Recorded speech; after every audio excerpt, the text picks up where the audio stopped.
Hello everyone. Welcome back to Marketing Engineered. This is episode 8. And just like that, we are at the end of season 1. Wow. Yes. Survi and I just cannot believe it. And I want to thank everyone who's been with us, who's seen the episodes, who's given us feedback. Yes, we sound like a broken record, but we are truly grateful for everyone who's been a part of this journey with us. Today, it's the end of the year, and this is the time of wraps and predictions. Everybody from Spotify, marketing millennials are sharing the wrapped reports. And like Surpi said in her post, this is a time for reflection. It's the time to look at things. So and also time to be excited about the day changes and what's to come.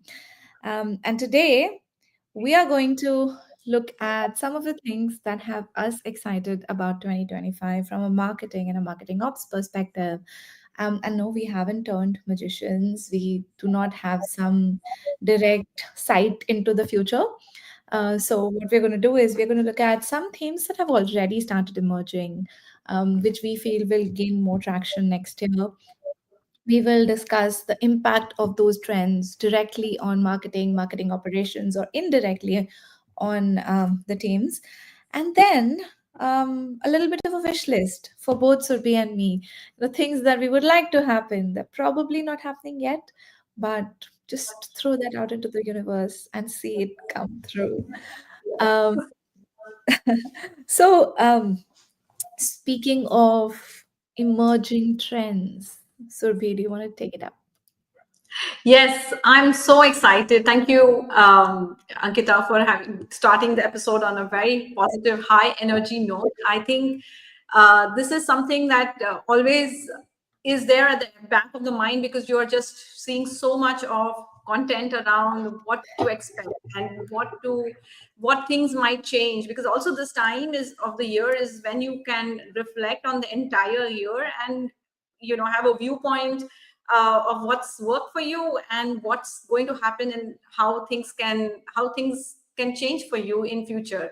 So I think the from between the emerging trends and what Ankita said today, we are not going to like really look into a lot of trends and just say that these are the things that are coming up, but really reflect and say that these are the emerging and what kind of impact this means for businesses and marketeers. So the first thing that came to our mind was search. The search as we know it Yeah. is completely going to transform in the future, and this will have direct as well as indirect impact on our businesses, our marketing as a role of a functional role. Yeah. So recently, Sundar Pichai, in fact, said that the Google search will change completely or profoundly in 2025. So the search that we know, even today, when you type into Google search or any of the search, if you're still using that, is just the 10 blue links. Yes, I know you are not using. But yeah, it is the 10 view links that we see on the page, right? But Yeah. very recent, many of us are used to search, which is more like a conversation. It is like a brainstorm that you can have. It is in terms of images that you can see, or like infographics that you can actually see. So the large language models are transforming search into an experience. It is no longer a string of keywords. So in future, we will obviously see this evolving and growing in this direction. But what does it mean for businesses and marketers? So in the past, or so long for up till now, we would be marketers would fret about the keywords and search engine optimization and creating content which is search engine optimized. But now that it is an experience, it means that you need to optimize on all platform on all online platforms and make finding that relevant information faster and also enhance it by conversational capabilities. So you need to look at different ways to format and optimize your content.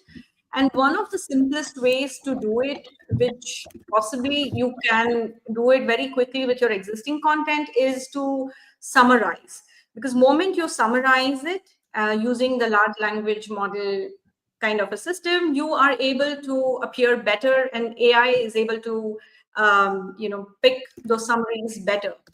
And in an extended format of running campaigns and running marketing programs, what you can think about is think in a way of having subscriptions rather than quick opt-ins. So obviously it is more conversational, long term, that kind of perspective.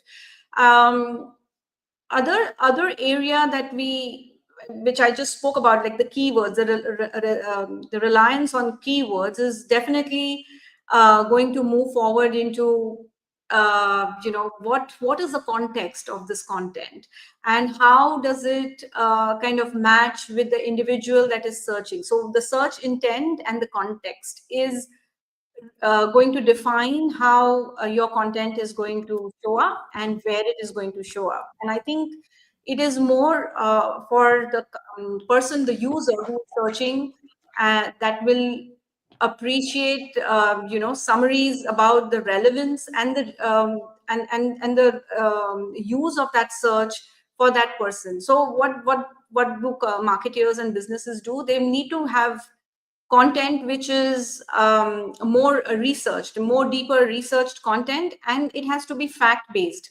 So I think in my other podcast of being a thought leader, the making of a thought leader, I think this is where it kind of puts the puzzles back in place, that we want more research driven, fact driven content which can help the user search, feel the experience, and make a decision.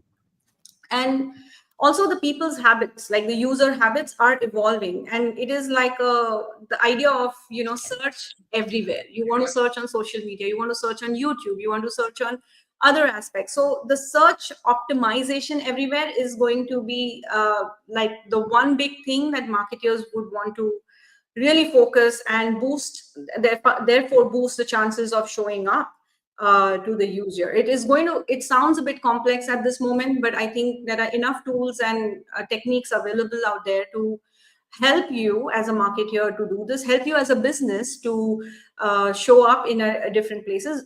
Again, understanding LLMs, how LLMs work. I think one of the perspective change that I can share this on this note is that LLMs are not creating new content. They are based on, they're just literally remixing the original content. So if your original content is really, really deep and thought leadership based, then obviously it will be much more easier. If you're in the echo chamber, just repeating the same thing over and over again, using AI, generative AI to keep producing content, that's not going to help you in the long run, clearly. Then so on that note, content depth is the king, content is not the king, content depth is the king. And then I think one of the other techniques that we can leave you with is look at how user generated content can help you, because things like customer reviews, testimonials, videos, because that itself is talking on your product, on the area, that problem that they are getting resolved with your product or service. And then I think I already said this, that summarize, make it bite-sized, digestible for the user and for AI to pick it up in terms of engagement-driven ranking rather than just ranking for the keywords. Yes, I think that's all I have for.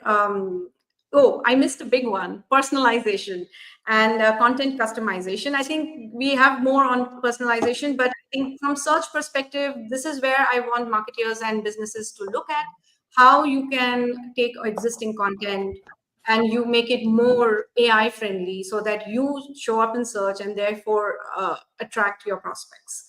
Ankita, over to you for the next one.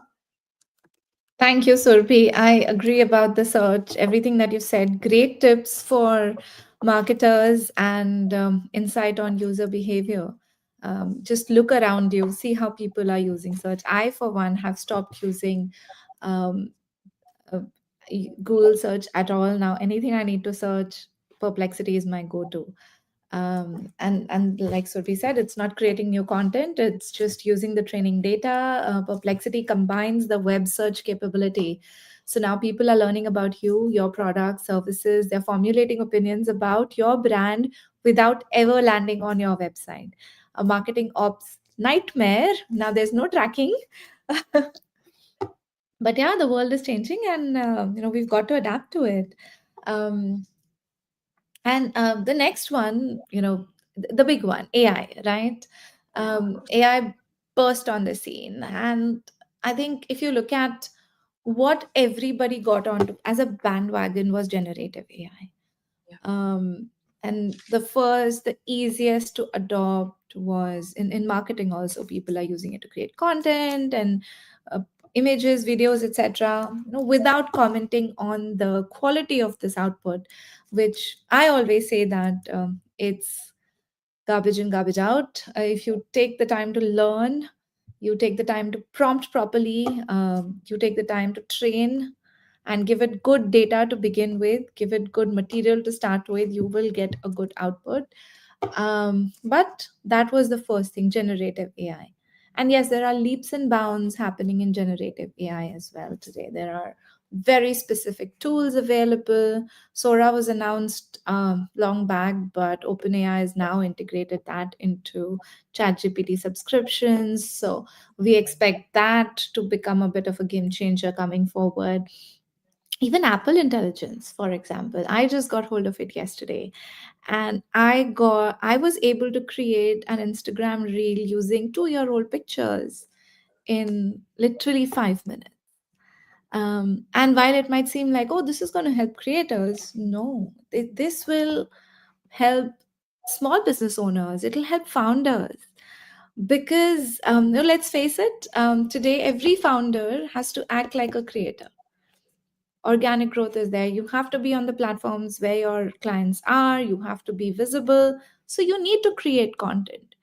Yeah. And I think the biggest hurdle with these short form videos and reels is that you have raw footage, you have raw content, but now you need somebody who can edit them. You need somebody who can string it together, create a story, find the music, create that reel. It's a 1 minute or a 30-second output for which an hour's work or a couple of hours of work is required for quality output. But now with Apple Intelligence, within minutes, you get the first draft, which is very easy to edit. And so I think in generative AI, things like these, it may seem very simple, but it solves a big problem for small business owners and founders who need to be present on these platforms. And then the big ones that are coming through, right? So generative AI is there, but then what's next? There's predictive AI, which is focused on what the future has. So forecasting sales, forecasting your funnel, predicting user behavior on the basis of the data that you have. um, that's a big one. Being able to use that is a big one. And prescriptive AI, now that you know what user behavior is going to be like, what kind of insights can you draw, what steps should you be taking to achieve a certain goal.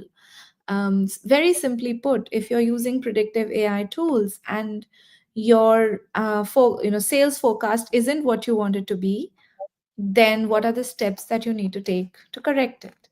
And you can use these models, predictive AI and prescriptive AI can really help give you the steps, give you a good picture, and tell you what to change. And how do you do that? What kind of tools? We're going to see the tools emerge in the market. um, but one of the big game changers that I see coming is AI agents.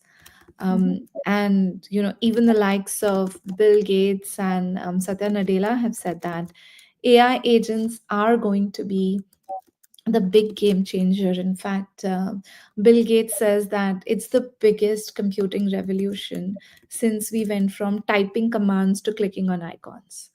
Right. So millennials here might remember the DOS prompt that we studied back in school, typing the commands. And when the GUIs came, it was such a game changer. And now it's going to be AI agents, which are going to use both predictive, prescriptive, and even Gen AI capabilities. They're going to be using natural language processing capabilities where you can give them a simple question, ask in a natural language, and they're going to be able to look at the data. They're going to be able to make predictions, make decisions, execute.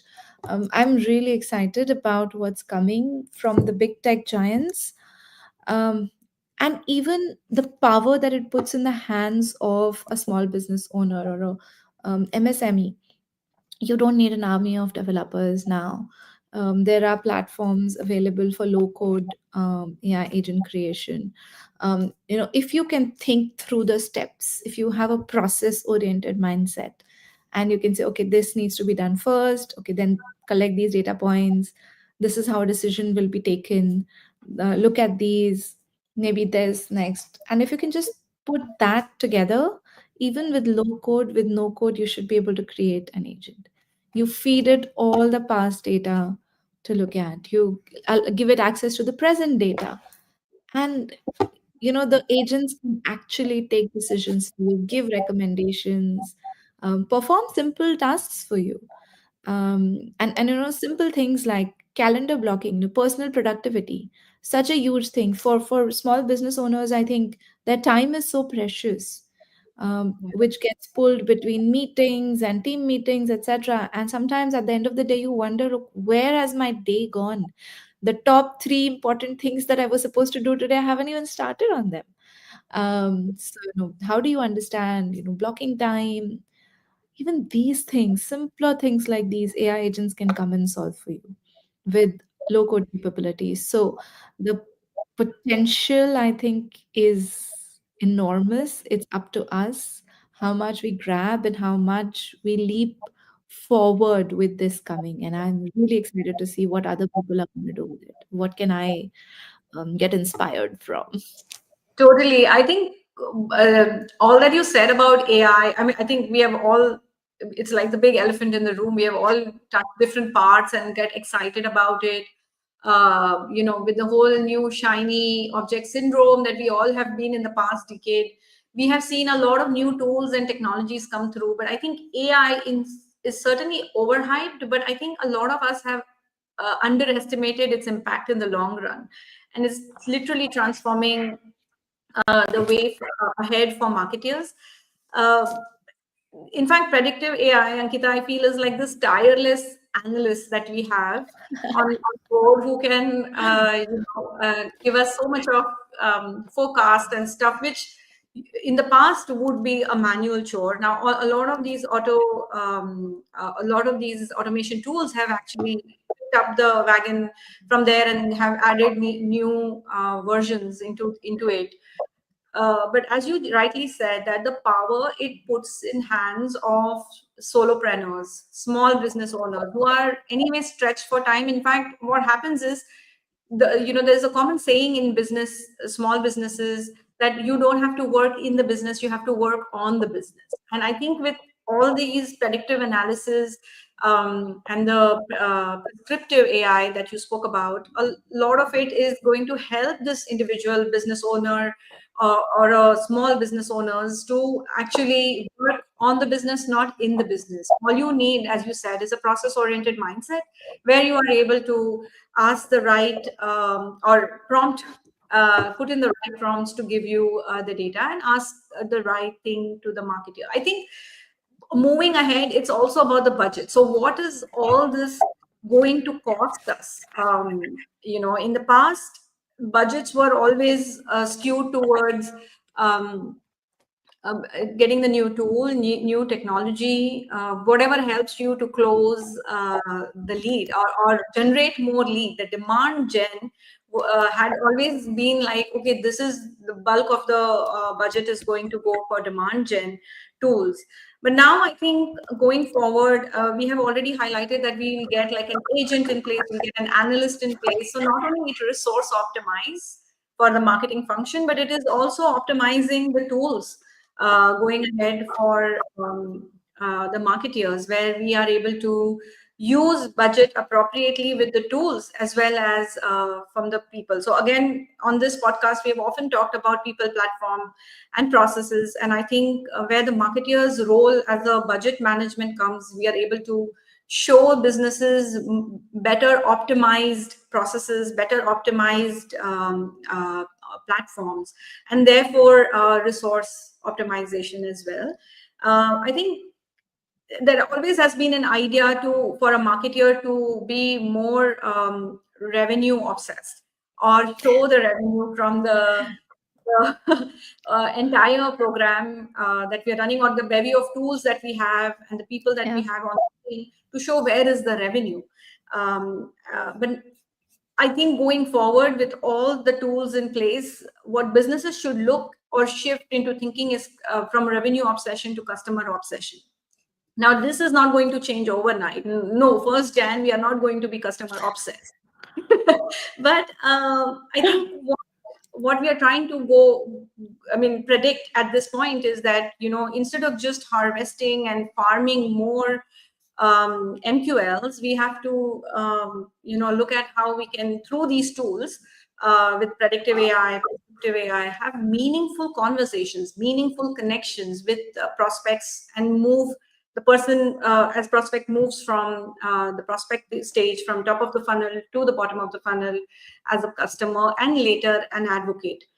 So that is the part of the budget that I think is going to be optimized going forward. And if you have already parked your budgets for the next year, I'm sure there is Most of the CMOs that we have spoken to, they have always said that no, we are investing more in AI. In the past, in 2023 December, it was more about content with AI. Means invest in AI, but for more content. But now I think it is invest in AI for more optimized processes, optimized platforms.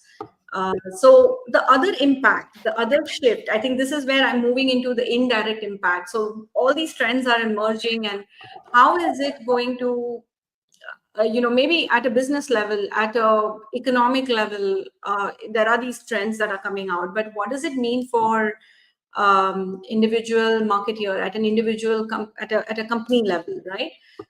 It means that when your budget is optimized now, when you have enough of tools and technologies that you've invested in, you have enough content that you have worked on, you have collected the data, it also means that uh, before we were so obsessed with demand generation, now we need to be more obsessed with brand building. Because remember when we were talking about search and how search is going to change, or define the path ahead, I think the depth of the content is going to be the king, and therefore brand authority to make your content more favorable to AI models is going to help you build better brand equity. And even in the past, on just earlier I mentioned that focus on positive reviews, focus on testimonials, be comprehensive in your content, and look at how the piece of content can help somebody. So again, data research based. So it may seem that this has been like this is kind of been spoken in the past. Maybe we have, as a small business owners, not really invested in this kind of perspective because research is very expensive. But I think what we are really looking at is make it more actionable going forward, because that's how you're going to stand out in AI. So build your brand. I think one very smart thing that I saw that some of the forward thinking brands are doing are they're creating their wiki page, because wiki page is like an extension of your website, is like who you are, what you do, how can you help. And that itself, the structure of wiki page is such that the AI is able to capture it and show it up on the searches.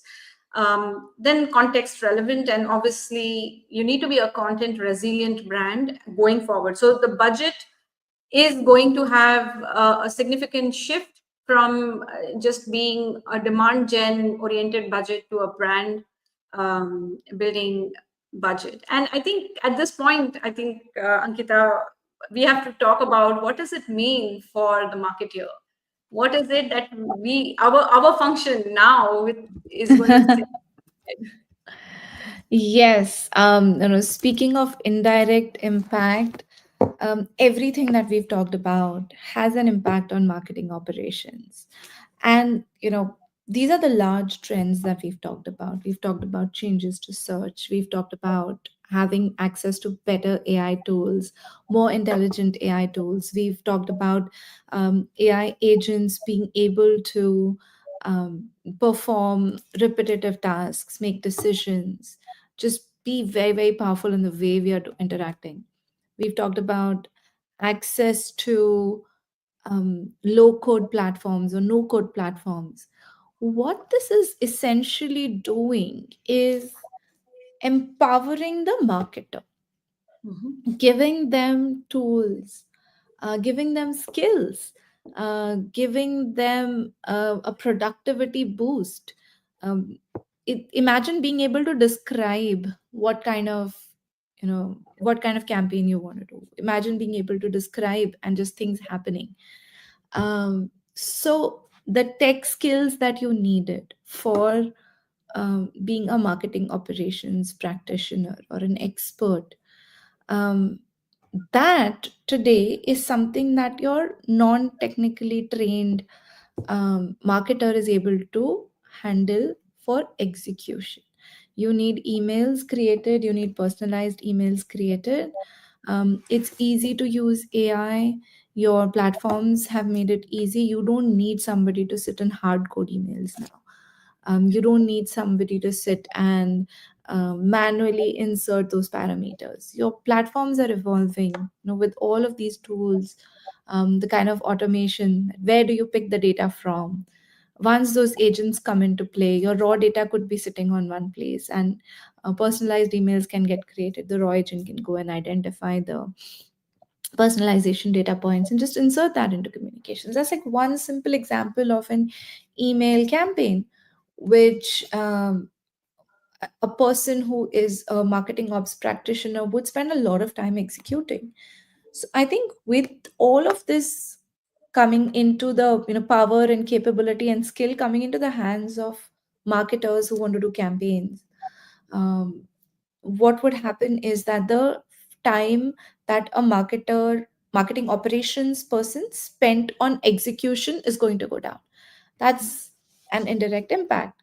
From a business perspective, it brings so much of productivity. There's no handoff happening, constant back and forth happening. There's one person who can just go and execute it end to end. There's another person who reviews it, and the campaign's out. So now this MOPS person who's freed up, they can spend their time being more strategic. So the kind of skills that they have picked up, understanding tech, understanding data, understanding process, understanding what are the bottlenecks, how do I resolve the bottlenecks, how do I, what do we change in terms of, uh, you know, they could be spending their time creating these agents. They could be spending their times making the other marketers more efficient. They could be spending time being more strategic from what's happening in the digital marketing world, how things impact. So I really feel, I have felt from day one that marketing ops needs to get a seat at the marketing strategy table, which doesn't always happen. um, that team or that individual is largely looked at as somebody who executes. So there's a strategy planning happening, there's a budget allocation happening, there's campaign planning happening in separate rooms, and then all of those PPTs or those documents are handed over to the marketing ops person and said, okay, now you go and execute the campaign. And I've always felt that unless your strategy and marketing campaign planning teams are absolutely hands on and they have the same skills that your marketing ops guys do, you're missing out on a lot of value add. Um, and sometimes it's all about just knowing the system capabilities, because these people can tell you what's possible, what's not possible. And the whole process becomes smoother. There's less back and forth. So this is the time that the marketing ops definitely should be elevated to the strategy table. They're bringing in that tech expertise, bringing in that process expertise, being able to relate data points. And so I foresee that in 2025, people who've been in these kind of roles, they kind of become more strategic. They become the ones giving the directions. And then the marketing team become more autonomous, or the individual who's running campaign and campaign management, those guys become more autonomous. Dependency goes down, productivity comes up. So I think it's the empowerment of the the marketer, and ops becoming more strategic than really before, than ever before. And yeah, sometime back I would have called it wishful thinking, but I actually see that happening now. And Yeah. speaking of wishful thinking, sorry, Yeah, I you were just wanted saying. to add that point of, how marketing ops did not have a seat at the table. But going forward, I also, if you kind of now start connecting the dots, how AI has brought in so much capability. I think if you're a marketing ops person, or you are a person within a small business organization where you are running the whole show, you are now empowered with a lot of tools. So while you plan your budget to invest in those tools, you can also possibly have a direct communication with revenue operations within your business. So I think the marketer, while being empowered, is not only at the level of the tools, technology, decision making, but also at the level of who do you talk to, who are you talking with in your organization.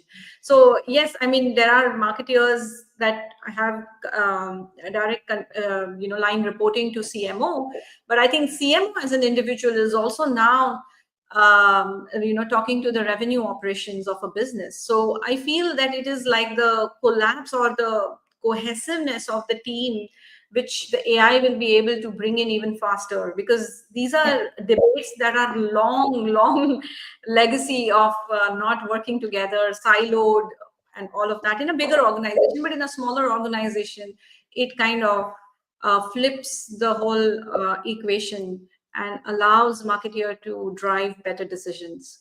Yeah. That's so true. That's so true. Siloification of sales and marketing and unification in RevOps and expecting all the problems to go away. Yes, those are wishful thinking as well. I think we can only hope for reduction of the friction, and then the friction may never go away completely. But having said that, speaking of wishes, one of my wish for 2025 from a marketing operations perspective is to have systems be so intelligent that we are able to run intelligent campaigns. Mhm. Um, we are collecting first party data, and even the systems that are not just large big tech organization or expensive systems, we put this power in the hands of small business owners, we put this power in the hands of solopreneurs, MSMEs, where they can look at whatever data they have, be it email campaigns, be it ad data, be it website visits, all of that collating um, into one place, and then being able to get insights of it without asking. The system itself tells you that, this group of people or this individual, they are more active on email platforms. So, you should send emails to them. It's been a while. You should do this. Or using predictive AI, able to predict individual user journeys. So, Surbi, you mentioned personalization, and something I talk about very often, personalization for the sake of personalization, or personalization which just creates work without any results, or true personalization without it being creepy. Yeah. It's a very, very hard thing to do. It's when you sit back, you're able to see the problems here, but how do you solve for those problems? It's very tricky. You need great data, you need powerful analytics capabilities, where you're able to draw insights from what your data is telling you. You need to be able to think through. So my wish is to have a smart system that sits on top of your existing CRM, on your map, website data, just looks at everything together and is able to actually create or recommend personalized user journeys based on the personalization, based on the person's interaction with you, on the signals that you've collected. And yes, there are tools available today that do this to a certain degree, but I don't think we've achieved finesse here. It's also very expensive. It's not in the hands of everybody. So making it accessible is huge, and just having the system recommend that your email campaigns should be like this, creating newsletters which are custom. And one of the things you could do is, as a marketer, I just create my content and I train my systems that this is the content, this is what it's for, this is what it contains, and the system would recommend the right content for the person at the right user journey.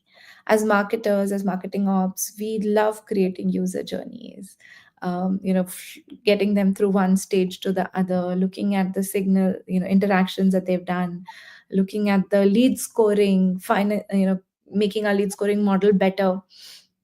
And all of this works on assumptions, uh, on the large data patterns you see. What if our systems become smart enough to understand the kind of content an individual has been consuming, like Netflix, and recommend that kind of content? What if the system becomes smart enough to understand the right platforms that the person is engaging on and keep them engaged on that platform? So, be it showing them ads, be it showing them sending emails and newsletters, or showing them specific modules when they are looking at your website. I think these are the things that will really, really revolutionize the way we personalize today. Um, big wish list item, very difficult to do. But if it gets done, it'd be amazing to see how marketing develops and how personalization really finally becomes that thing that we've all been wishing for in marketing. True that. And I think personal now the customer or an individual, even you and me today, we are not very offended if somebody says, "Oh, I just noticed that you have gone to our website and interacted with some of our assets." So I think it is more about creating that rapport and comprehensive solution for that individual customer. So in personalization, also what you mentioned earlier, I think that's something really great to have at an individual level, and I'm sure even the customers of different products and services would also like that.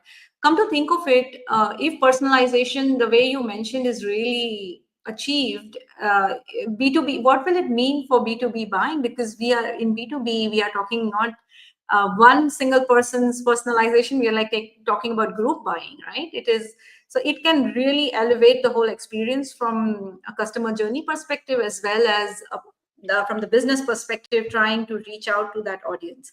I think Absolutely. my wish list here is similar to yours, something very difficult to achieve, but nothing that is impossible, right? So in the world of AI and going forward, I would really love to have real-time analytics. So in the previous episodes, we have spoken about the funnel and how a marketing operations role is so critical to move people from top of the funnel. Firstly, attract, then bring them to the top of the funnel and move them to the bottom, and have a hands off, like, or hand this leads to the sales. But what happens is, a lot of, when you start gathering data, and when you are, it's never linear path that person A does this, then this, and then this. So in terms of a real time journey, imagine if you could see on your system that the person has interacted with your website, clicked here, and has the AI has complete data and context. As we spoke about how large language models work, it gives you the right insight into how this person can be approached next. Yeah. Also, I think there are these other factors that are in play, which is like the whole shift into generational buying. Today, we are having different generations who are in the marketplace, who are in the workforce, Yeah. and with the rapid rise of AI, all these different generations are, behaving differently. Some are, very digitally savvy, some are not digitally savvy. So with real time analytics, I think it will really allow marketeer to reach better. And I really wish that as marketeers we can see this much like that prescriptive AI, which Ankita said before. Like, okay, here's the time when you don't want to disturb this kind of a person. Here's the time when you can approach this person. So Yeah. things like that. It sounds very uh, creepy, but at the same time, as a marketeer, I can only wish for something that is make my job more strategic and not very task oriented. Well, we can only wish for nice things, and hopefully in Yes. 2025 we get to see some of these exciting technologies in the hands of many more people, so that we as a community, as business B2B marketers, can also move together in the same level, rather than a front and back or at different stages of our adoption. So that's all. I think we have covered a lot of ground here, and I'm sensitive to the time. So to wrap things up, I think we talked about emerging trends, the direct impact that it would have on a marketer, on businesses, and then couple of wish list items that Ankita and I, as marketers, think that would make our jobs easier, or more exciting. I should say that is a better word. Yeah, our jobs more exciting. All right. So That brings us to the end of this episode. It is also the grand final episode of season one. We are going to take a break after this episode on the weekly live LinkedIn live sessions, but we are not going away. We are just taking a break so that we can regroup, me and Ankita both, because we have a lot of ideas and we want to just streamline them, and based on your feedback, and the kind of episodes that we have run so far, we want to look at how we can add more value to businesses, to marketers, and marketing ops as a community. So while we are going away, and we will request you to please follow our marketing engineered page, so you are updated on the new things or the exciting new episodes that we are going to launch in 2025. And with that, we wish you all happy holidays. Have a great year end. Do reflect about the predictions and things that we have spoken about. I hope that adds value to how you are planning your 2025 in terms of marketing operations. And then I think in conclusion, I really wish that we have helped you enough in the past 8 weeks to engineer your marketing and be more sophisticated around the tools that we have in place. So that's it. Ankita, any last words, goodbyes? Yes, this is not a goodbye. It's just a break. And like Surbi said, I want to wish everyone of our listeners happy holidays. Hope you get to relax, rejuvenate the end of the year. And then we'll see you guys again in season 2. Yes, season two. See you soon. Bye. Bye.